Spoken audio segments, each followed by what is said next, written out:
Hello,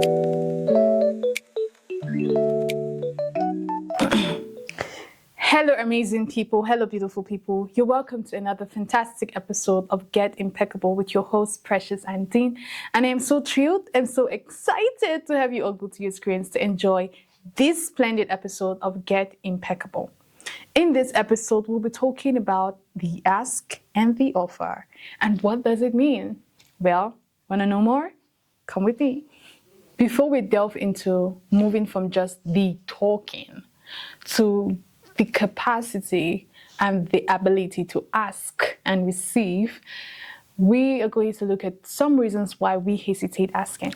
First reason, the myth of self-sufficiency. Sometimes we feel we are just enough, and it's lovely. It's actually very good to feel you're enough to handle some things. But sometimes you would need to reconsider how you need people's support, because you end up dispensing so much energy that could have been conserved for something even mega. That's why companies have teams. It's not just one person.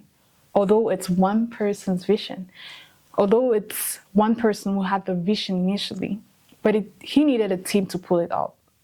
Make your life as a project such that you need support from other people, but not over-dependent. Cancel that. But cancel out the myth of self-sufficiency. Of course, you need to understand you're self-sufficient, you're capable of handling things. Once you start thinking, I'm a super being, I can do this myself, I do not need you, you get to make it so difficult, because you get to overwork yourself, you get to dispense so much energy, and you just need to have that circle of people to help you work on your stuff. Use your social and human capital to get you to where you want to be. Most successful people have mastered the ability to be good askers, quote unquote. Because when you're a good asker, you know how to just get people working, get people doing it, and then you get the reward. Another aspect that causes people to hesitate asking is the aspect of the imposter syndrome. It's not big enough, quote unquote. Sometimes you look at what you're doing and you may want to talk to an investor, then you'll be taken aback. You're like, I don't think you will even appreciate this. I mean, it's not good enough. It's not mind-blowing. It doesn't need to be mind-blowing. Just go on and ask. You don't know what they're looking for at that point in time.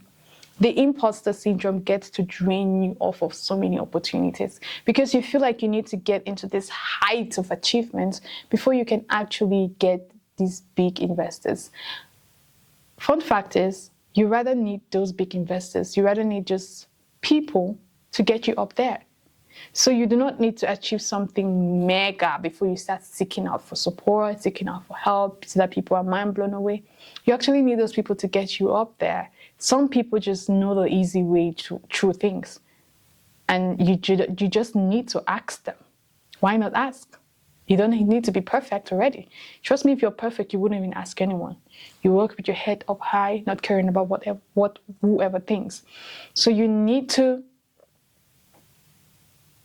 really deep proportionate the level or your level of the imposter syndrome you have, and just make yourself confident that you need this person to help you grow, and be okay with the fact that you're not okay with what you have, but you're willing to improve it, and definitely ask.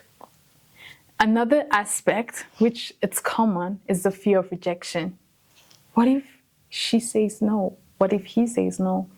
You know, it's just hard that you've put in your best into this, put in all the energy and time to plan this particular speech and how you're going to blow up the mind away. And then the person says no. And that's really heartbreaking.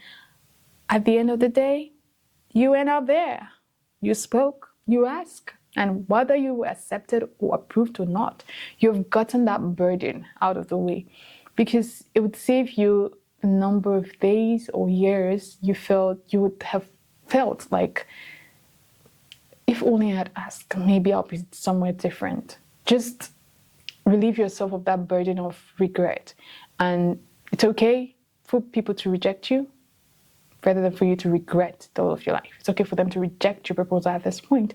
It just tells you that there's more to improve and you need to go into better people who better accept your ideas. Let's avoid these 3 hesitant factors that impede us from asking. The first one, as we said, is the myth of sufficiency. The second one, the imposter syndrome. And the third one, the fear of rejection. Let us avoid these 3 hesitant factors.